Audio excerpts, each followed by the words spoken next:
Welcome. 239 Uncensored, everything Southwest Florida and beyond.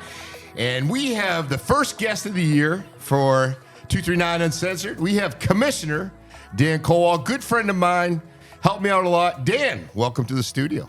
Well, thank you. I feel privileged that I am the first person here at this great establishment that you are bringing aboard here with your show. Yeah, we're glad to have you.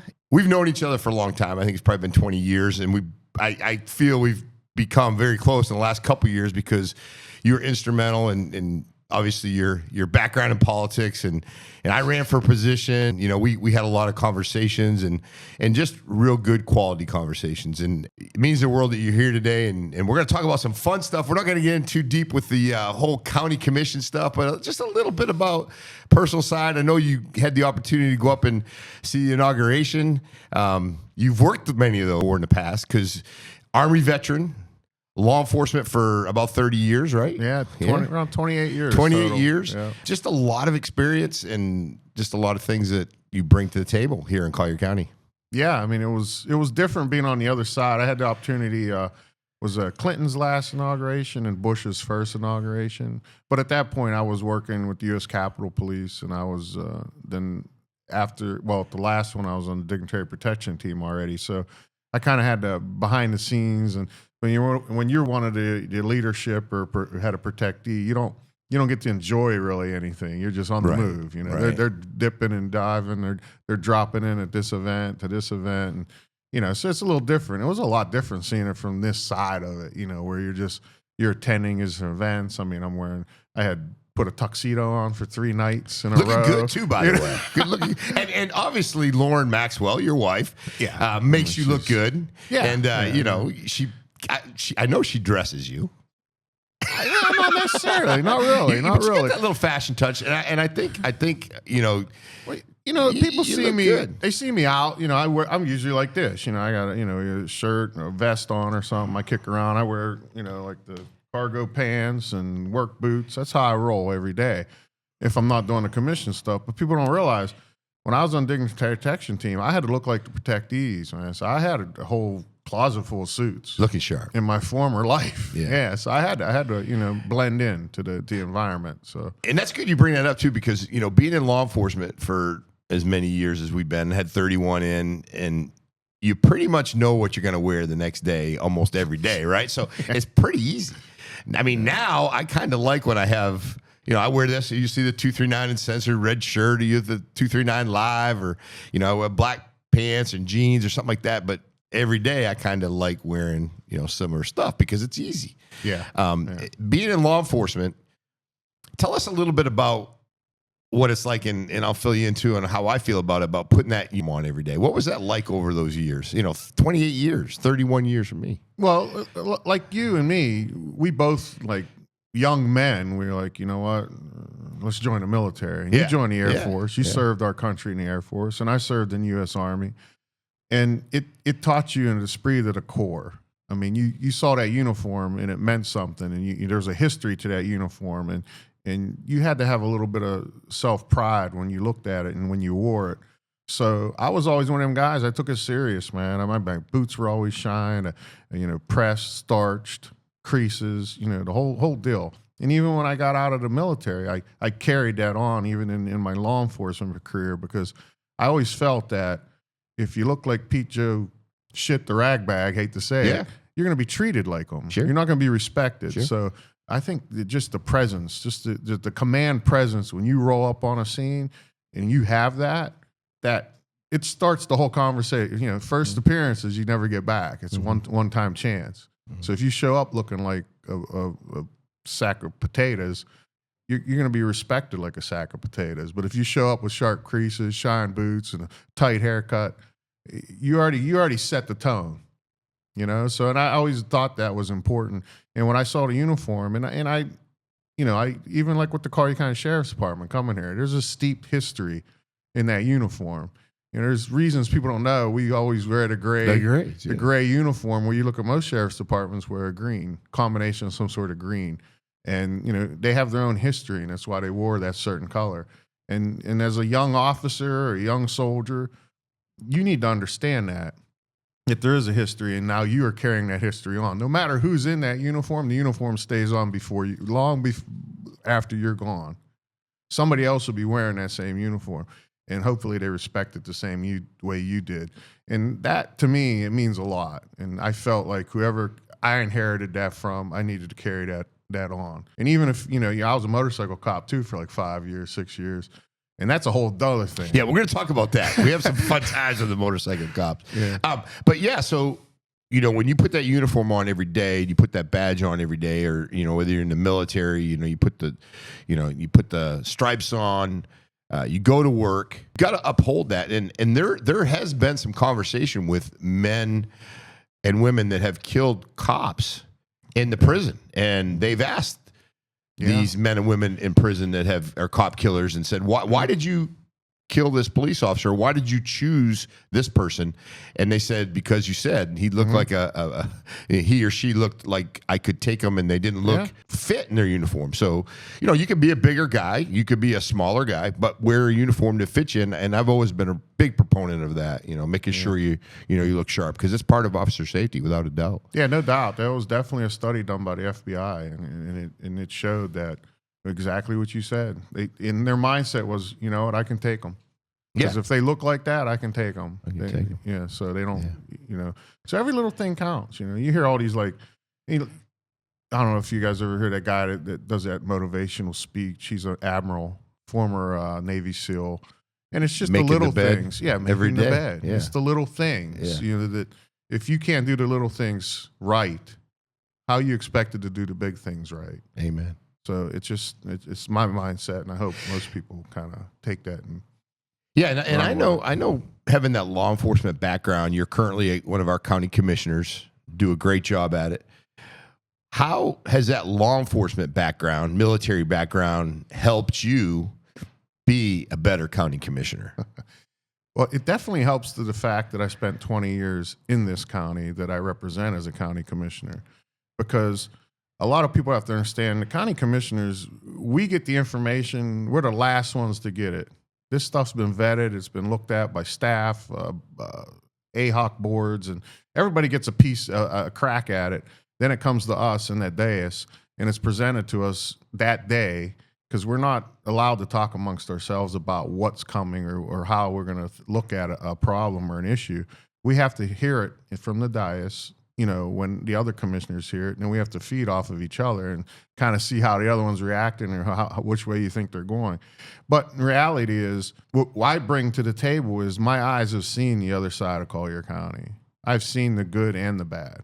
So you can't come in and really tell me this is what time it is. I hate to use my street talk.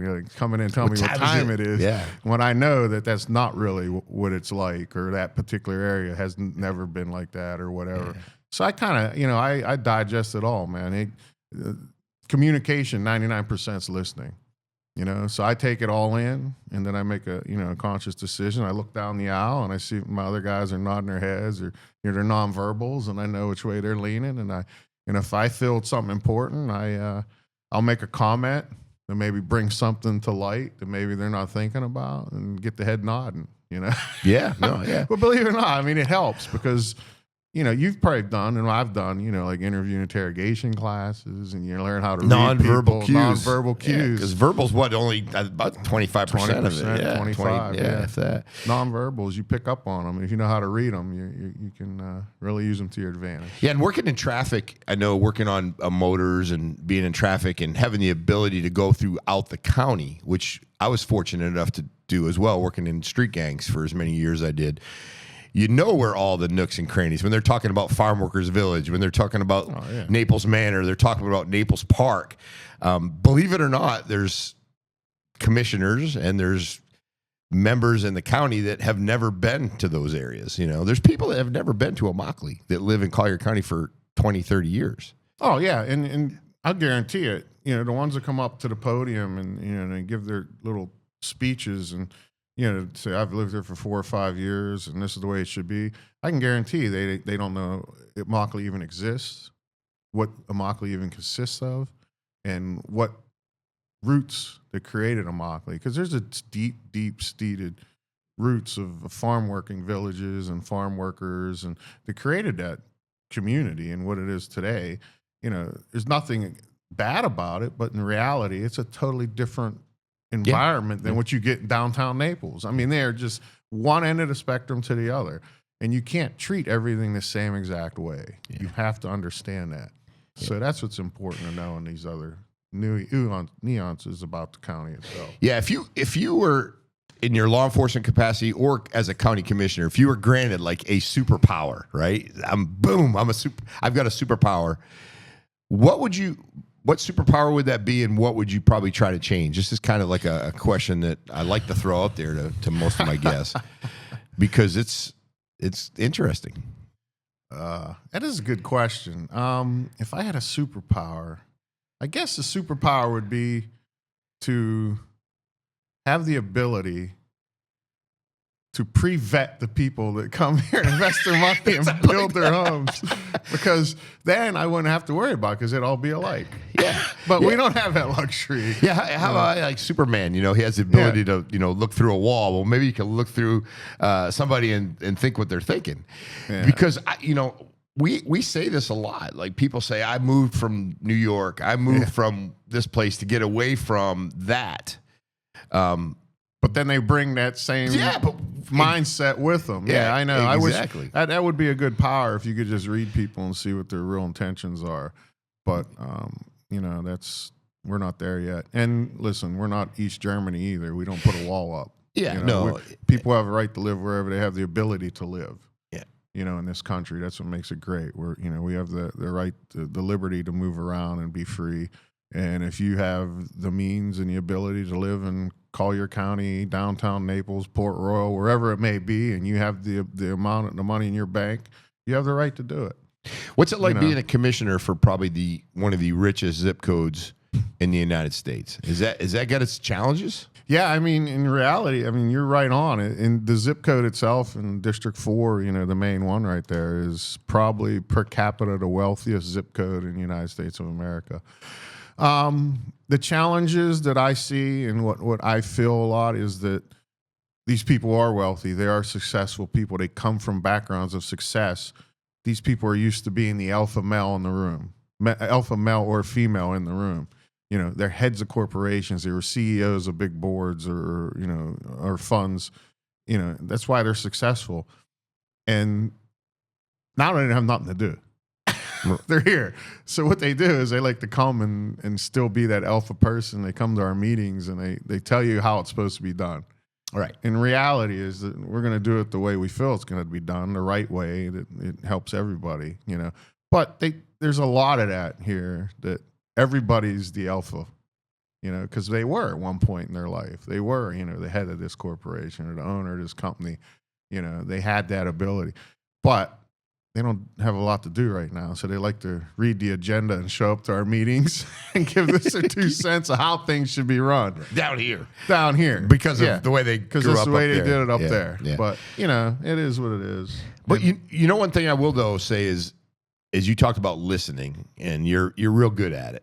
I'm not good at it because I'm usually like trying to get the answer out before dealing. I've seen you personally deal with people that are a little bit difficult, and you're able to put them in a situation where they feel comfortable with your answers, because you think about things before you say them. That's one thing I really respect about you. You don't just spout at the mouth. You think about things and you think things through.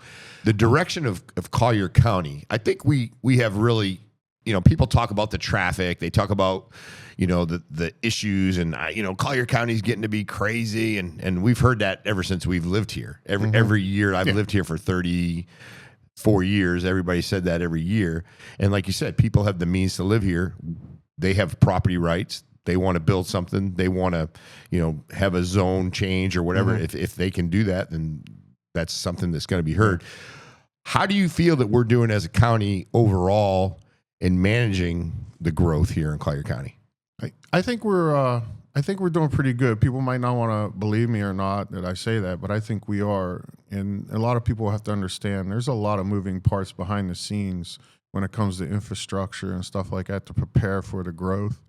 Everybody just wants to go. The traffic's easy. It's easy to complain about. It's easy to complain about roads and traffic, but the reality is the amount of work we have to do unseen by the human eye, the infrastructure underground, the water lines, the sewage systems, the stormwater management systems, and the canals and the retention ponds, to prepare ahead of time of these communities when they're building out east and stuff like that. That has to already be in place, because anybody can come in and buy a bunch of farmland, have it converted to residential, and then build a bunch of buildings, but they have no sewage to hook up to. They have no water line to hook up to. They have no way to get rid of their waste.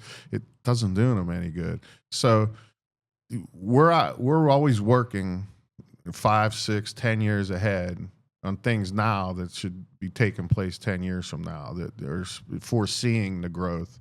And like you said, and a lot of people have to understand, we're a very young community when it comes to the actual age of this country. You know, they may have moved from a city somewhere that's 250 years old. You know, we just hit the 100-year mark last year. The county overall just became 100 years old. It's a baby. So think about it. 60 years ago, let's say, Naples was a fishing village, and everything around it was agricultural.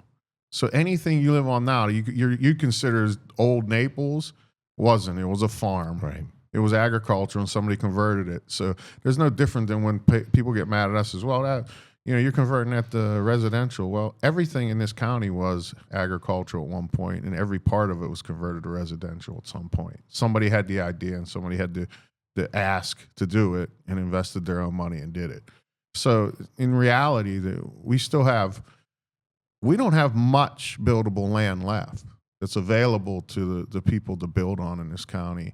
We have 1.1 million acres in protection in Collier County. 1.1 million acres.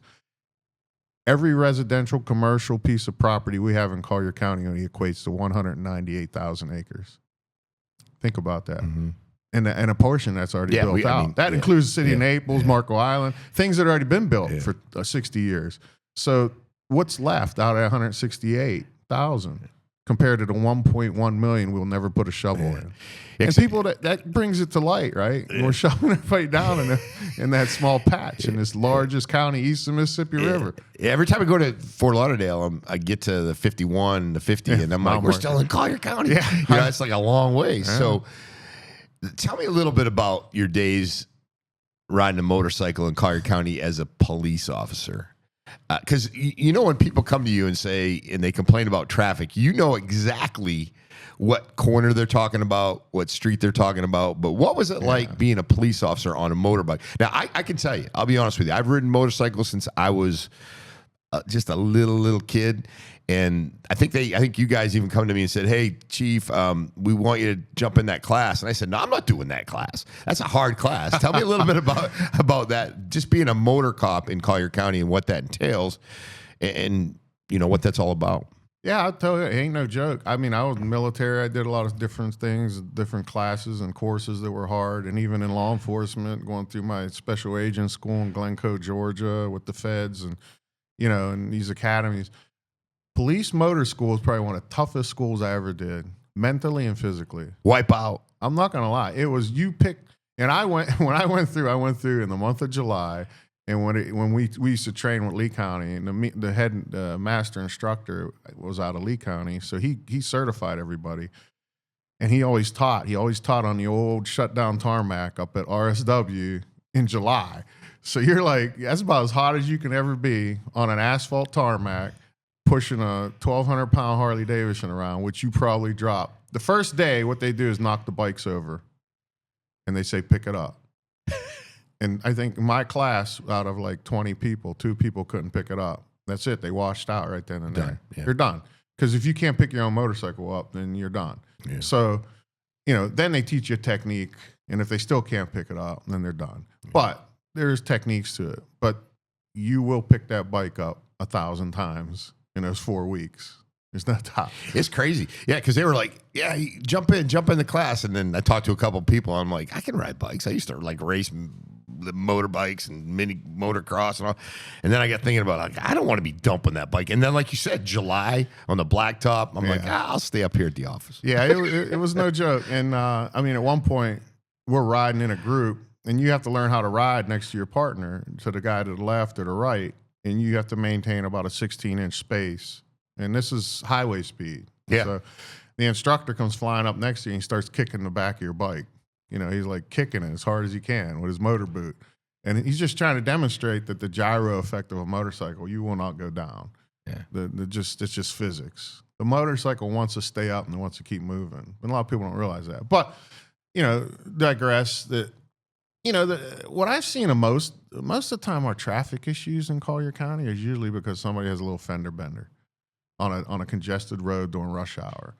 And they just don't move their car out of the way. Because you watch all these commercials, call such and such, take pictures, don't move your car, Well, they don't realize in the state of Florida, it is a violation not to move your car as long as somebody's not seriously injured. Right. You need to get it off the road, pull in a parking lot somewhere, and let the police take a report. Traffic rolling. Keep traffic rolling.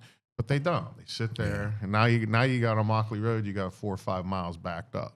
And typically, by the time when the people get up there, they don't even know there was an accident. And a lot of times, that's what causes the major backups. On the motorcycles, we used to get there anyway we could. We ride down sidewalks, whatever we had to do to get there. But, get it cleared up. First thing you do is move them cars. Move them. Or jump in and move them yourself. Get them off the road.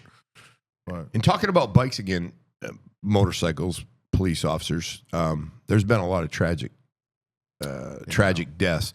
You being on a bike, did you have anything in Collier County that you remember when you were a deputy that really stuck out, that really shook you a little bit as far as I know when I used to go to crashes, I used to get shooken up when, especially young kids were involved. No, I mean, of course, you respond to crashes and you see injuries and of course, death, and it does occur, and you are usually the first ones to see it at real time, and but just motorcycle police officers in general is the most dangerous position in law enforcement. There's more people die or seriously injured in that, operating in that capacity in law enforcement. We just had 3 deputies up in West Palm all lost their lives in one incident on motorcycles, and that woman ran off the road and hit them all.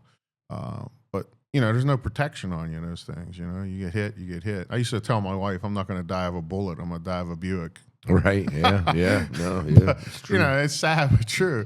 But I had a couple situations. I struck a curb. We were doing a motorcade actually for President Trump while he was still running. The first time he ran for office, this was toward 2016.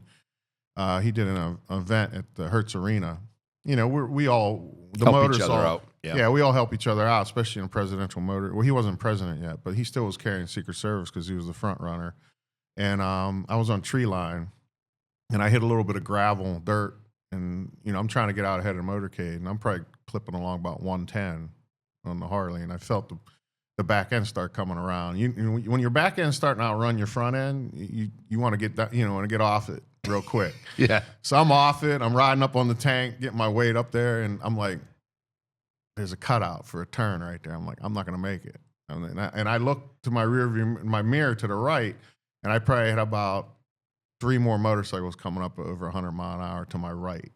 And I didn't want to go to the right because I would have probably killed all of us. So I hit the curb.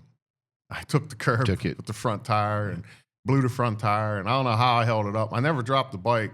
I just remember ending up about 200 yards down the median at a palm tree, about ready to hit a palm tree, and the bike finally stopped. And I'll never forget President Trump looking out the window at me as he went by in the limo, staring at me in the median, busted up front tire and bent forks. I meant to do that. Yeah, that's for you, Pres. And then I felt bad because everybody's sending me pictures because they were taking pictures with him before he got on the plane. Yeah. And I'm like sitting there on the curb waiting for somebody to come pick me and my motorcycle up. It's funny too because I have a President Trump picture story because when I was a patrol captain, they called, and this was 2016, just about 3 days before the election at the fairgrounds. They called me and said, "Hey, listen, we need like 8 people, to go out. When they helicoptered him in. To go out and meet the president and shake his hand and all that." And I said, "All right, we get 8 people up." Well, so I go out there, and I get a chance. And the thing is with the president, I mean, he is very friendly. Oh, and he grabbed the 2 girls and grabbed them, and we all got pictures, and he just was so friendly, and he loves law enforcement. Yeah, he loves it. He does. He gets pumped up with military, law enforcement, and from that day forward, I had so much respect for him. Not that I wouldn't, but just he just really truly has a passion for service. Yeah, he did. I had a picture of Marine One after Hurricane Irma, I think it was. He flew in to see the devastation. Yeah. And it was just me and 3 other bikes because we were so strapped that we had the VP was in town. He was there.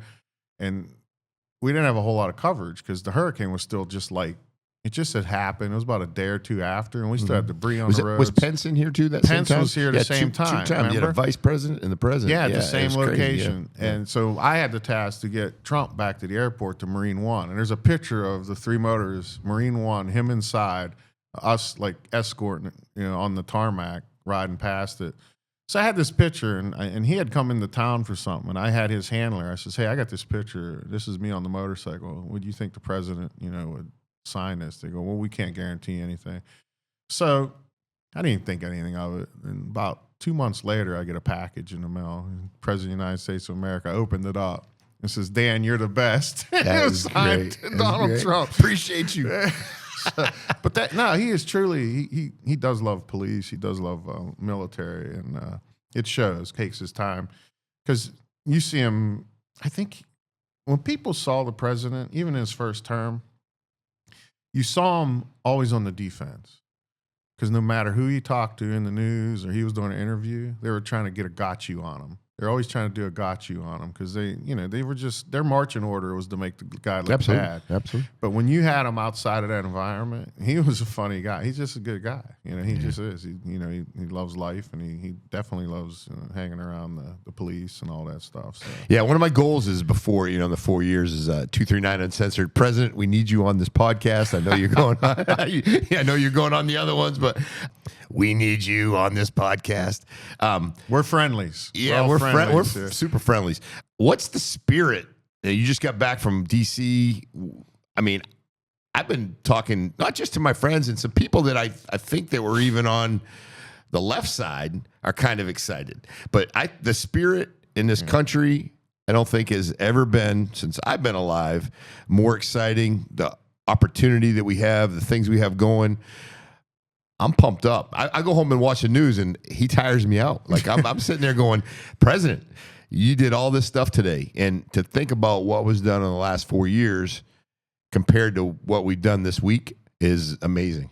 Yeah, no, he's done more in the 3 days he's been on the job than probably Biden's done in his last 25 years of government. Yeah, it's amazing. But tell me a little bit about it. The funny thing was, me and Lauren are up there, and another friend of ours and his wife, and we kept getting all these messages from friends, I grew up in Pittsburgh, and then our friends here and her friends from Boston, they kept saying, "Oh, be careful, be careful. We're seeing on the news, all these thousands and hundreds of protesters and this and that." And I'm like, I've been in the city for 3 days. I'm a couple blocks south of the Capitol building where we were staying. Been everywhere over the city. Went to 3 different balls starting Saturday night, then Monday night. I did not see one protester anywhere in that city. If anything, we were heading out to, I think it was the Southern States Ball at the Hamilton Live, and that's where they held the ball. When we came up the street, they had a guy that had like a converted, like a flatbed truck or like a tractor trailer truck. Yeah. And he was putting on a Trump show, and he had like all these decorations on it, and it was just, everything was pro-Trump. I mean, there was guys in the street just selling stuff, like memorabilia. But no, I didn't see one person, one protester the whole 3 days I was there, from morning till dawn or till night. I wouldn't get home till late at night. Yeah. Big kudos to law enforcement, public safety, fire, EMS, military for keeping that place locked down and safe. And I truly believe, though, I think a good majority, obviously, is super excited about where our country's going and the things that are happening. And I know we have a lot of things planned that directly impact Collier County based on some of his things that his EOs that he's putting in place. I'm just amazed. I go home every day and I'm like, wow, this guy's done so much so quick. And we're proud here in Collier County. I know I am to be involved, and we're such a strong conservative county that I'm just proud to live here, and I think people are starting to figure out, hey, the other way doesn't work. Let's just get on this train and let's roll. Yeah, no doubt. We're going to see some good times here over the next couple of years. It's definitely, you're going to feel the difference. You're going to feel the, I just see, energy costs, all these things are going to start dropping. And anytime that happens, everything else follows suit, because people don't understand everything you do in life, anything that touches you or deals with you or anything, at some point, there's some aspect of it that comes back to petroleum and energy. The fuel, yeah. People don't realize that. Anything you pick up a pen that's made out of petroleum. Pretty much anything in our lives that you deal with on a daily basis has some sort of connection to petroleum, other than just fuel. People always think the big thing: gasoline, diesel. Of course, those are the big ones because that's what we use to fuel our vehicles and we fuel our power plant, our trucks and our trains and stuff like that to move produce and product from point A to point B. And that plays a giant role in the economy, because if you don't have to pay everything up front just to move your merchandise, higher amount of money just to initially move it from even the farm to the table, that reduces the price overall just right there. But people don't understand, even everything that's made out of these products, it's going to change too. So, we're going to see, we'll see. If we get the energy and the things he wants to do, we get it done, it's going to make a big difference for everybody. Yeah, we're looking forward to it. 2025 is going to be a great year. One last thing, anybody big or even maybe not so big or small that you saw up in DC that was kind of cool? Any? Did you get a chance to see Kid Rock a little? I think you heard. Yeah, Kid well, Rock, I mean, I didn't personally talk to him or anything, but it was funny. We were at the Florida Sunshine Ball. I had the opportunity. Senator Scott's office invited me, and I got a ticket. Great guy too, Senator Scott. Oh yeah, he called me. He called me on Veterans Day. I'm like, wow. Veterans Day. Yeah. If people don't know his story, you should really read up about it. He is. It's quite a remarkable story compared to where he came from in life and where he is now. It's one of those feel good stories. But yeah, I had the opportunity to go to the Sunshine Ball. And, they had like a band, like a house band playing. Everybody's doing their thing. Everybody's in tuxedos and gowns. And, I actually had a nice glass of bourbon. They had Bullet bourbon there. That was good. Good stuff. Yeah. But the lights went down. You hear them rustling around on the stage, and you can tell they're doing something. The instruments are tweaking and blinging and pinging. Next thing, the lights went up. Kid Rock standing there. Yeah, Kid Rock. He's like, he just starts hammering it for like 30 minutes. I mean, just wailing and singing. And believe it or not, was it Sunday night? We went to the Southern States Ball, which is like the one the Governors Association, all them, they sponsor a Southern States Ball. And a lot of people don't know this guy, Ronnie Millsap. Oh, yeah. Like we know, because we're old enough to know. But yeah. He was there singing on the stage like 5 feet away. I got you by a couple of years, but Ronnie Millsap, he was wailing on. Yeah. So, but yeah, that's just the way it was. Went to the other one, had Nelly and then what's that, Billy Ray Cyrus, and a lot of people were coming around. Like I'm sure like Nelly probably took some heat, but he's just like, it is what it is. Yeah. People. We're trying to get 50 Cent to come out, and I say that because we got a big 50 Cent fan that helps me out a lot. Patrick Gira, big shout out to him. 50 Cent and Patrick are like this. I mean, they're there. Right. But yeah, but a lot of those people are coming out and taking some heat for it, but I think it's working out for them. Yeah. I think they've always felt that way inside, but I think they felt peer pressure. And even I know we're not children, but even adults feel peer pressure at times, especially if it depends. Your livelihood depends on it. Yeah. But it's the brave that you move on and you keep going in the right direction. It pays off in the end. So. Yeah. It's awesome. I really appreciate you coming in. Diana, thank you so much. Over there on the board, we got Patrick Gira in here. Larry Love. We're going to do one of those too. Yeah, a little shout out to him.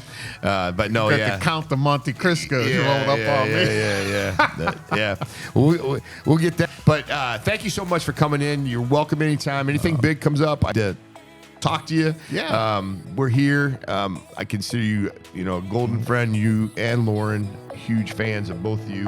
Thank you so much. I appreciate you. And 239 Uncensored, everything Southwest Florida and beyond. And we are out.